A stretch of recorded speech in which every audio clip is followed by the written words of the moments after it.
नमस्कार दोस्तों, hello friends, hello students.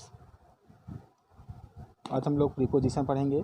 The most important topic for every exam, चाहे वो एकेडमिक हो चाहे कंपटीशन के एग्ज़ाम्स हों। इंग्लिश का पेपर जिस भी कंपटीशन के एग्ज़ाम में आता है उसमें ये प्रीपोजिशन नाम का टॉपिक ज़रूर होता है और ये कम से कम 2 नंबर या अधिक से अधिक 4 से 5 नंबर तक के क्वेश्चन दिलाता है। ठीक है दोस्तों, बहुत इंपॉर्टेंट टॉपिक है। सिविल सर्विसेज के लिए भी, IAS PCS के CSAT में भी ये प्रीपोजिशंस आते हैं। चाहे SSC का आप कोई पेपर ले लीजिए जिसमें इंग्लिश सब्जेक्ट है, उसमें भी प्रीपोजिशंस आते हैं। या कोई भी एकेडमिक क्लास ले लीजिए, चाहे वो क्लास 6 से लेकर 12 तक की कोई भी क्लास हो, चाहे कोई भी बोर्ड हो, हर बोर्ड में ये इस प्रीपोजिशन टॉपिक से क्वेश्चन पूछे जाते हैं। आइए इस टॉपिक को समझते हैं बहुत ही अलग अंदाज में, बहुत ही इजी वे में। और भाइयों, जिन स्टूडेंट्स को अभी तक प्रीपोजिशन नहीं समझ में आया था, मैं उनसे रिक्वेस्ट करूंगा कि वो बहुत ही ध्यान से वीडियो को देखें और पसंद आने पर इसको लाइक ज़रूर करें, सब्सक्राइब ज़रूर करें। आइए स्टार्ट करते हैं। सबसे पहले जानते हैं कि प्रीपोजिशन होता क्या है। प्रीपोजिशन, जिसको हिंदी में संबंध बोधक कहा जाता है, यानी संबंध प्रकट करने वाला। ठीक है, इंग्लिश में देखिए, a preposition is a word that is used before a noun और pronoun to show its relation with another word, noun और प्रोनाउन। ठीक है, सिंपल सी डिफिनीशन है कि एक प्रीपोजिशन इज अ वर्ड, एक प्रीपोजिशन ऐसा शब्द होता है दैट इज यूज्ड, जो कि यूज होता है, प्रयोग होता है, बिफोर अ नाउन और प्रोनाउन, एक नाउन या प्रोनाउन के पहले। ठीक है, एक नाउन या प्रोनाउन के पहले यूज होता है। टू शो इट्स रिलेशन, उसके संबंध को दिखाने के लिए, विथ अनदर वर्ड, नाउन और प्रोनाउन, दूसरे शब्द से या नाउन से या प्रोनाउन से। ठीक है, और एक इसलिए हम इसमें ये भी लिख सकते हैं, इन द सेम सेंटेंस। ठीक है, यानी उसी वाक्य में। ठीक है ना, यानी एक ही वाक्य की बात हो रही है। एक ही वाक्य में प्रीपोजिशन ऐसा शब्द होता है जो उस वाक्य में आए हुए नाउन या प्रोनाउन का संबंध उसी वाक्य के दूसरे नाउन या प्रोनाउन से या किसी दूसरे शब्द से दिखाता है। ठीक है, जैसे हिंदी में मैंने इसको लिखा है, प्रीपोजिशन एक ऐसा वर्ड है या शब्द है जो किसी वाक्य में प्रयुक्त होकर नाउन या प्रोनाउन का उसी वाक्य के दूसरे नाउन या प्रोनाउन से संबंध प्रकट करता है। ठीक है, यह है प्रीपोजिशन की परिभाषा। अब प्रीपोजिशन दोस्तों बहुत ढेर सारे होते हैं। इसमें कुछ फिक्स्ड होते हैं, कुछ अर्थ के आधार पे होते हैं। ठीक है, तो कुछ दोनों के बारे में जानकारी लेंगे। पहले हम आपको उनके अर्थ के आधार पर प्रीपोजिशंस कैसे यूज़ किए जाते हैं उनके बारे में बताऊंगा। पहले एग्जांपल देख लेते हैं कि प्रीपोजिशन में क्या क्या होते हैं। जैसे इन है, एट है, on, upon, into, with, by, before, after, behind, with, between, among, etcetera. ऐसे बहुत सारे प्रीपोजिशंस हैं। ठीक है, अब आइए डिफिनीशन को एग्जाम्पल के माध्यम से समझते हैं। जैसे पहला एग्जाम्पल है, a cat is in the room. अब देखिए, यहाँ पर दो नाउन है, एक कैट और एक रूम। ठीक है ना। अब अगर हम इस इन को कुछ देर के लिए मान लें साइलेंट, कि इन यहाँ पर नहीं है, तो दोस्तों सेंटेंस क्या हो गया, a cat is the room, यानी एक बिल्ली कमरा है। तो दोस्तों यह संबंध तो कोई प्रकट नहीं हुआ, या वाक्य ही गलत हो गया, है ना। क्योंकि रूम और कैट दोनों एक कैसे हो सकते हैं, है ना। यानी कमरे का बिल्ली से कोई तो संबंध है, तो संबंध क्या है, इन, यानी में या अंदर। ठीक है, यानी बिल्ली कमरे में है या कमरे के अंदर है। ठीक है, यानी बिल्ली का क्या संबंध है कमरे से, बिल्ली कमरे के अंदर है। तो इन जो वर्ड है, ये देखिए इस नाउन के पहले आया है, इसी वाक्य के दूसरे नाउन से संबंध प्रकट कर रहा है। ठीक है, या इन दोनों नाउन के बीच का संबंध प्रकट कर रहा है। ठीक है, इसी तरह से ये देखिए, the book is on the table. यहाँ भी अगर हम ऑन को साइलेंट कर दें तो क्या सेंटेंस बना, the book is the table, यानी किताब टेबल है। क्या ये पॉसिबल है, नहीं, गलत है, ये सेंटेंस हमारा रॉन्ग होगा। क्योंकि किताब और टेबल में कोई तो संबंध होगा, किताब और टेबल एक तो हो नहीं सकती हैं। ठीक है ना, तो किताब का टेबल से क्या संबंध है, किताब टेबल के ऊपर है, यानी ऑन। ऑन यहाँ पर टेबल का बुक से रिलेशन बता रहा है कि बुक टेबल के ऊपर है। ठीक है, कि बुक टेबल की कहाँ है, ऊपर है। ठीक है ना। इसी तरह से ही sat by me, by means आपने दोस्तों अभी तक द्वारा पढ़ा होगा, से पढ़ा होगा, लेकिन बाई का मतलब पास भी होता है, मैं अभी आगे समझाऊंगा इसके बारे में। तो बाई मतलब यहाँ पास है। ही सैट बाय मी, वह मेरे पास बैठा। अगर हम बाई को साइलेंट करते हैं, ही सैट मी, वह मुझे बैठा, ये कोई वाक्य नहीं बना, गलत है। यानी मी प्रोनाउन है और ही यह भी प्रोनाउन है। तो इस प्रोनाउन का इस प्रोनाउन से क्या संबंध है, कुछ भी क्लियर नहीं हो रहा है। वह मुझ पर बैठा, ये तो कोई वाक्य हुआ नहीं। ही सैट बाई मी, यानी वह मेरे पास बैठा। तो बाई यहाँ पर इस प्रोनाउन का इस प्रोनाउन से संबंध बता रहा है, तो यहाँ बाई प्रीपोजिशन है। ठीक है।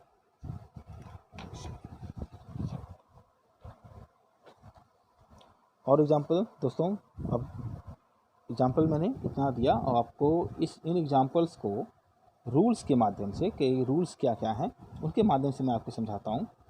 बहुत इंपॉर्टेंट रूल्स हैं दोस्तों। एक एक टॉपिक में एक एक प्रीपोजिशन को बहुत ही क्लियर अच्छे तरीके से समझाऊंगा, बहुत ध्यान से इसको समझिएगा।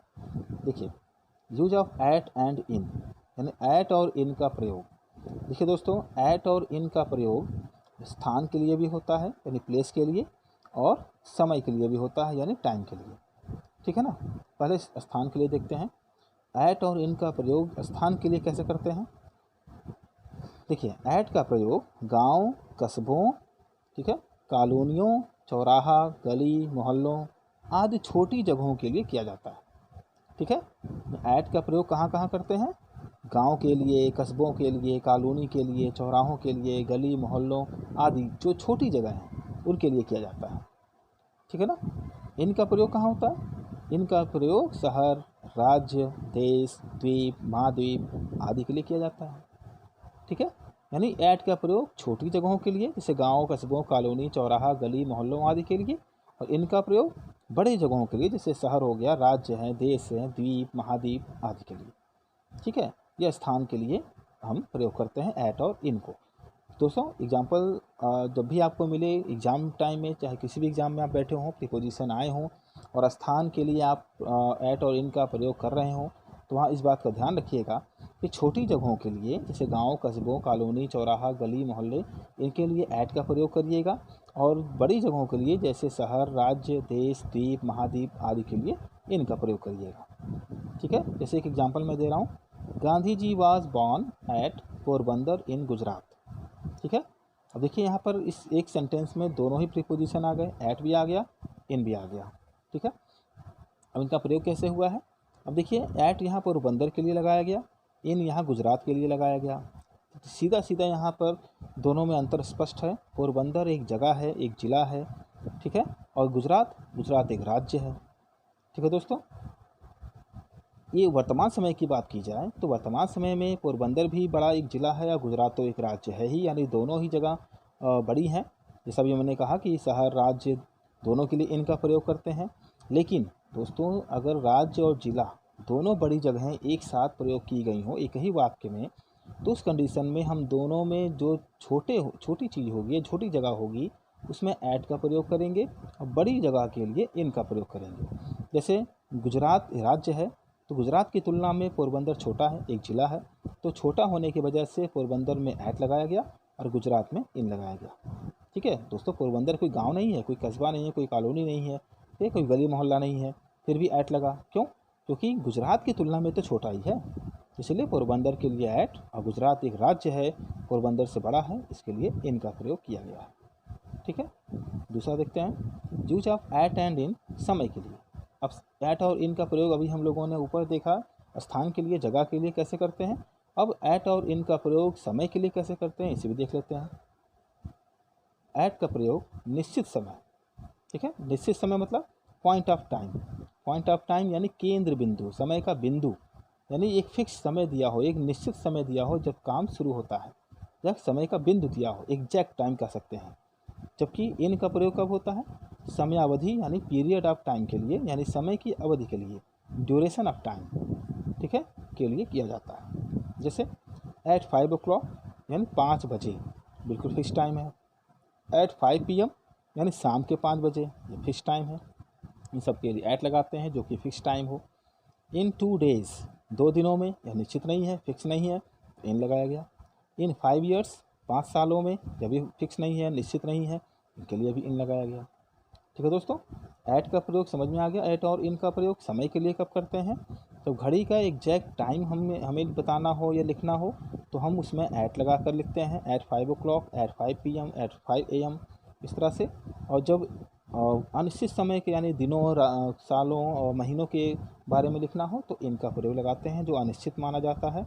इन 2 days, इन 5 years, इन 7 weeks, इस तरह से। अब देखते हैं use of in and in to.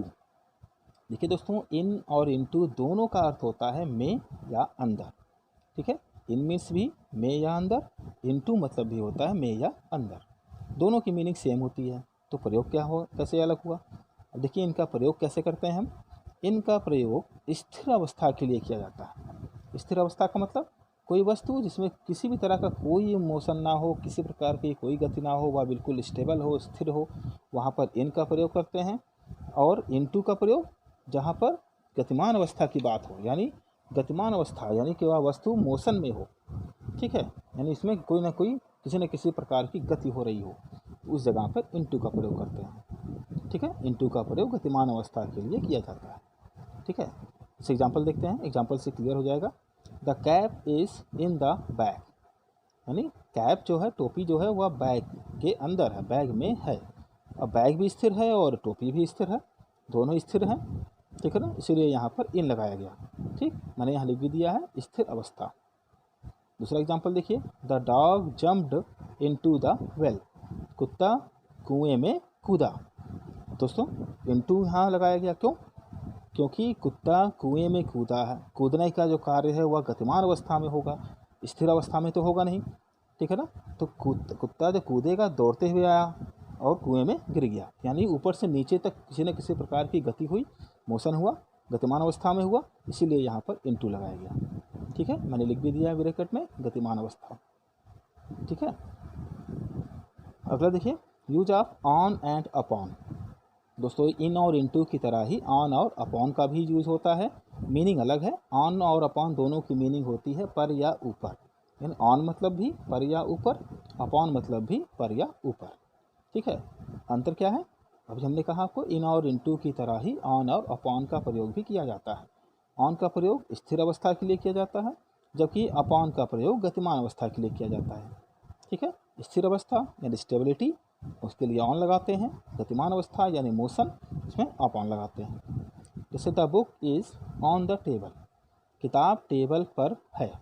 ठीक है ना, तो टेबल भी स्थिर है, किताब भी स्थिर है, दोनों स्थिर अवस्था में है, तो यहाँ पर के लिए ऑन लगाया गया। दूसरा एग्जाम्पल देखिए, the dog jumped up on the table, कुत्ता टेबल के ऊपर कूदा।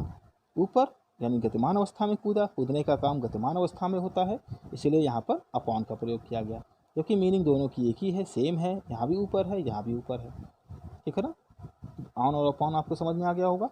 दोस्तों इसी तरह से प्रीपोजिशन फिल करते समय बहुत ध्यान देना होता है कि हम ऑन लगाने जा रहे हैं तो क्या वहाँ स्टेबिलिटी है कि नहीं, हम अपॉन लगाने जा रहे हैं तो क्या वहाँ गतिमान अवस्था, मोशन है कि नहीं, और इन लगा रहे हैं, इनटू लगा रहे हैं, बाय लगा रहे हैं, विथ लगा रहे हैं। दोस्तों इन सब का बहुत ध्यान देना होता है, थोड़ी सी चूक से हमारे मार्क्स चले जाते हैं और 1 नंबर 2 नंबर से हम या आधे नंबर से लटक जाते हैं। ठीक है, अगला देखते हैं, use of with and by. With और बाई दोनों का मतलब होता है से या द्वारा। ठीक है, विथ मीन्स भी से या द्वारा, बाई मतलब भी से या द्वारा। ठीक है, अब देखिए इनका प्रयोग कैसे करते हैं। बाई का प्रयोग जो होता है वह डूअर के लिए होता है। डूअर यानी कर्ता, यानी जो अर्थात कार्य करने वाला, यानी जिसके द्वारा कार्य किया जाता है उसे ही डूअर कहते हैं। ठीक है दोस्तों, देखिए डू मतलब करना, ER लग गया तो डूअर, डूअर मतलब कार्य करने वाला। ठीक है, तो बाई का प्रयोग डूअर के लिए करते हैं, यानी कार्य करने वाला, जिसके द्वारा कार्य हो रहा हो। और जबकि विथ का जो प्रयोग है वह मैन मेड थिंग्स यानी मनुष्य द्वारा निर्मित वस्तुओं के लिए किया जाता है। ठीक है, यानी मनुष्य द्वारा जो वस्तुएं बनाई जाती हैं, निर्मित की जाती हैं, उनके लिए हम विथ का प्रयोग करते हैं, और कार्य जिसके द्वारा होता है यानी डूअर, उसके लिए बाई का प्रयोग करते हैं। ठीक है दोस्तों, बाई और विथ में अंतर समझ में आ गया होगा आपको। बाई काम करने वाले के लिए, और विथ मनुष्य द्वारा जो वस्तुएं निर्मित होती हैं, जैसे चाकू, पेन, बंदूक, धनुष, ऐसे कोई भी चीज़ जिसके द्वारा जो मनुष्य द्वारा निर्मित है और उससे कोई ना कोई कार्य हुआ हो। जैसे एग्जाम्पल देखिए, the lion was killed by a hunter with a gun. ठीक है, शेर मारा गया बाय ए हंटर, एक शिकारी के द्वारा, विथ ए गन, एक बंदूक से। अब देखिए यहाँ बाई लगाया गया, यहाँ विथ लगाया गया, क्यों? बाय अ हंटर, शेर मारा गया किसके द्वारा?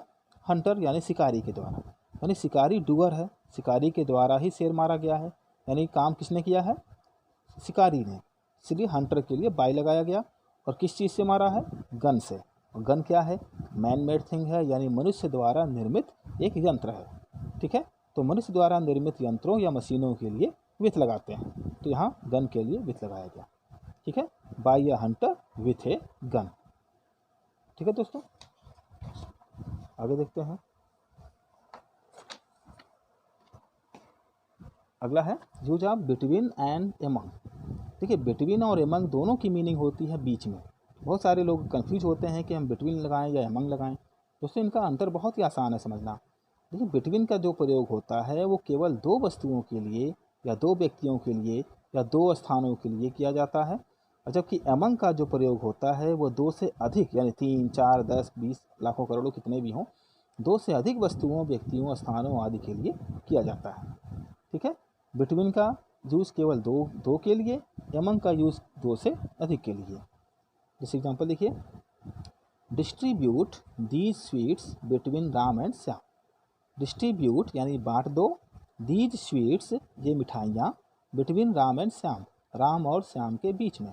देखिए दोस्तों, यहाँ बिटवीन लगाया गया, क्यों? यहाँ केवल दो लोगों की बात हो रही है, राम और श्याम। ठीक है ना, राम और श्याम के बीच में।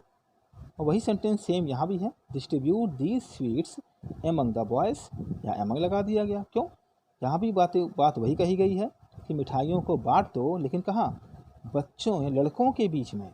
लड़कों के बीच में, या लड़के यहाँ दो से ज़्यादा हैं, प्लूरल में है, बहुवचन में है। ठीक है ना, तो दो से अधिक होने की वजह से यहाँ एमंग लगा दिया गया।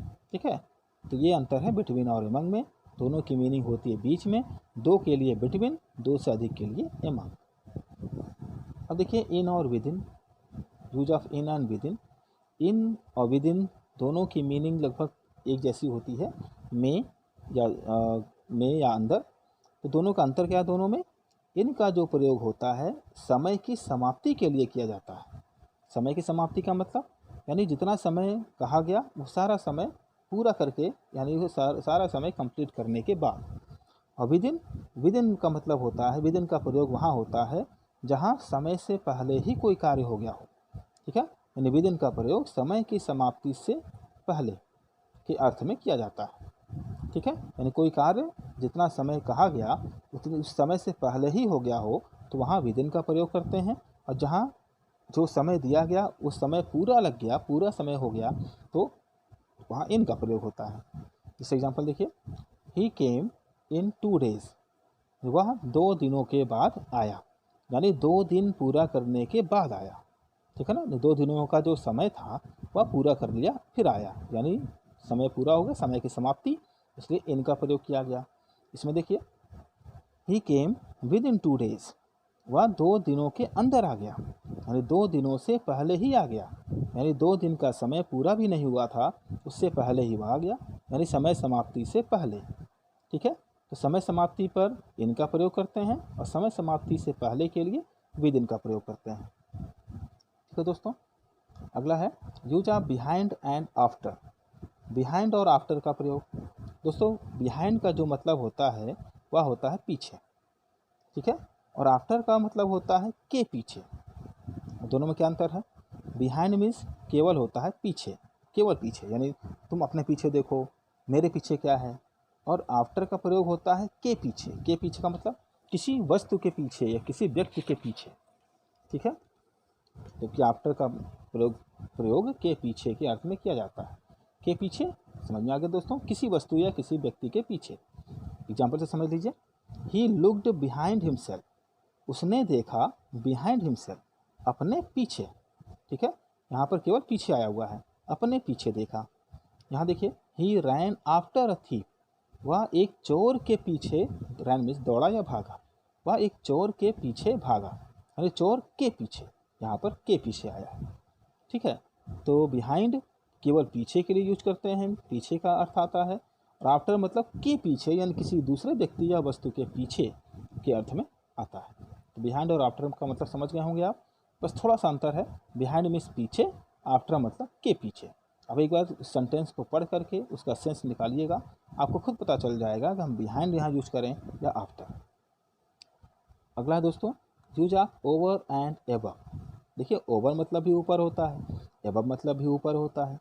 दोनों ही प्रीपोजिशंस की मीनिंग सेम है, ऊपर, ठीक है। लेकिन अंतर क्या है दोनों में, कैसे हम यूज करते हैं इनको। ओवर का प्रयोग ऊपर यानी ठीक 90 अंश के कोण पर, ठीक है ना। ओवर का प्रयोग हम ठीक 90 अंश के कोण के लिए करते हैं, यानी कोई वस्तु ठीक हमारे सिर के ऊपर हो, बिल्कुल 90 डिग्री पर हो, तो वहाँ पर ओवर का प्रयोग करते हैं। और जबकि एबव का प्रयोग ऊपर यानी कहीं भी, यानी ऊपर तो हो लेकिन 90 अंश के कोण पर ना हो, ऊपर कहीं भी हो, तो उसके अर्थ में हम एबव का प्रयोग करते हैं, ठीक है। ओवर का प्रयोग ठीक ऊपर के लिए यानी 90 अंश के कोण पर बनाता हुआ, और एबव का प्रयोग ऊपर कहीं भी हो लेकिन 90 अंश के कोण पर ना हो, ठीक है, तो हम करते हैं। एग्जाम्पल क्या है देख लीजिए, एग्जाम्पल से और क्लियर हो जाएगा। The fan is moving over my head, यानी पंखा ठीक मेरे सिर के ऊपर, मूविंग यानी चल रहा है। पंखा तो दोस्तों जानते ही हैं, अगर पंखे के नीचे आप खड़े हैं तो आप क्या कर सकते हैं कि पंखा ठीक मेरे सिर के ऊपर घूम रहा है या चल रहा है, ठीक है। तो ओवर का मतलब यहाँ पर है ठीक मेरे सिर के ऊपर यानी 90 अंश के कोण पर। और दूसरे सेंटेंस में देखिए, the cloud is above my head, यानी बादल मेरे सिर के ऊपर हैं। दोस्तों, बादल तो 90 अंश के कोण पर नहीं होते, बादल तो चारों ओर हैं, ठीक है ना, चारों ओर फैले होते हैं, इसीलिए यहाँ पर एबव का प्रयोग किया गया, क्योंकि बादल 90 डिग्री पर नहीं होते, ठीक है। मीनिंग दोनों में ऊपर है, लेकिन यहाँ पर 90 अंश के कोण का यूज़ किया गया, यहाँ पर 90 अंश का कोण नहीं है और ऊपर चारों तरफ फैले हुए हैं बादल, इसीलिए यहाँ पर एबव का प्रयोग किया गया। एक एग्जाम्पल और देखिए, यूज ऑफ एलोंग। एलोंग दोस्तों बहुत ही कॉमन एक प्रीपोजिशन है, ये बहुत बार पूछा गया है, कई एग्जाम में आ चुका है। इसकी देखिए दोस्तों दो मीनिंग होती है, एक होती है के किनारे किनारे, एक होता है के साथ साथ, ठीक है। के किनारे किनारे या के साथ साथ, ठीक दोस्तों। अगर मीनिंग आपको याद हो गई तो फिर आपके प्रीपोजिशन बहुत रेयर केस में गलत होने के चांस है, ठीक है। फिर आपका प्रीपोजिशन कभी गलत नहीं हो सकता, बहुत रेयर केस में ही एक आध गलत हो सकते हैं, लेकिन वो भी अगर आपने ठीक से याद कर लिया है, क्योंकि अभी आगे फिक्स प्रीपोजिशन भी आपको मैं पढ़ाऊँगा, और फिक्स्ड प्रीपोजिशन केवल रटने होते हैं, उसमें कोई रूल नहीं होता, तो वो भी अगर आपने याद कर लिया तो फिर कोई चांस नहीं है कि नंबर आपके कटे, ठीक है, फुल मार्क्स आपको मिलेंगे। देखिए एग्जांपल देख लेते हैं। This road runs along the railway track, ठीक है। यह रोड रन्स यानी दौड़ती है यानी जाती है, अलोंग द रेलवे ट्रैक यानी रेलवे ट्रैक के साथ साथ, ठीक है। यहाँ पर अलोंग का मतलब क्या है, के साथ साथ, यानी यह सड़क रेलवे ट्रैक के साथ साथ जाती है, ठीक। इस एग्जाम्पल में देखिए, the boy is walking along the road, यानी लड़का टहल रहा है अलोंग द रोड यानी सड़क के किनारे किनारे। यहाँ पर अलोंग का मतलब है के किनारे किनारे, ठीक है। यानी अलोंग का दो अर्थ होता है, के किनारे किनारे और के साथ साथ। हम उनके अर्थों के आधार पर वाक्य में इनका प्रयोग करते हैं, ठीक है। तो आज के लिए दोस्तों इतना ही रहने देते हैं, कल मैं और प्रीपोजिशन आपको बताऊंगा, क्योंकि अभी आपको प्रीपोजिशन से रिलेटेड और भी रूल्स पढ़ने हैं जो कि अर्थ के आधार पर है। अभी दोस्तों मैं आपको meaning on the base of meaning preposition बता रहा हूँ, जो अर्थ के आधार पर यूज़ किए जाते हैं। इसके बाद हम लोग फिक्स प्रीपोजिशन पढ़ेंगे, जिसमें फिक्स्ड होते हैं प्रीपोजिशन की, जिन इन वर्ड्स के साथ हमेशा वही प्रीपोजिशन लगाया जा सकता है। जैसे लाफ के साथ हमेशा एट लगा सकते हैं, ठीक है ना, सरप्राइज के साथ हमेशा विथ लगा सकते हैं। तो ऐसे ही कुछ वर्ड्स होते हैं जिनके साथ फिक्स्ड है, हम वही प्रीपोजिशन लगा सकते हैं जो उनके रूल में बताए गए हैं, उनके स्थान पर कोई दूसरा नहीं, ठीक है। तो अभी हम लोग अर्थ के आधार पर और पढ़ेंगे, उसके बाद फिक्स्ड प्रीपोजिशन पढ़ेंगे। और दोस्तों लाइक करना मत भूलिएगा, सब्सक्राइब जो लोगों ने अभी तक नहीं किया है वो लोग ज़रूर कर लें, और अधिक से अधिक एक्सरसाइज कीजिए। मेरी बार बार आपसे रिक्वेस्ट है, अधिक से अधिक एक्सरसाइज कीजिए ताकि आपके सारे डाउट्स क्लियर होते रहें और आपको अच्छे से अच्छे मार्क्स मिले। और बेस्ट ऑफ लक आप सभी को, थैंक यू।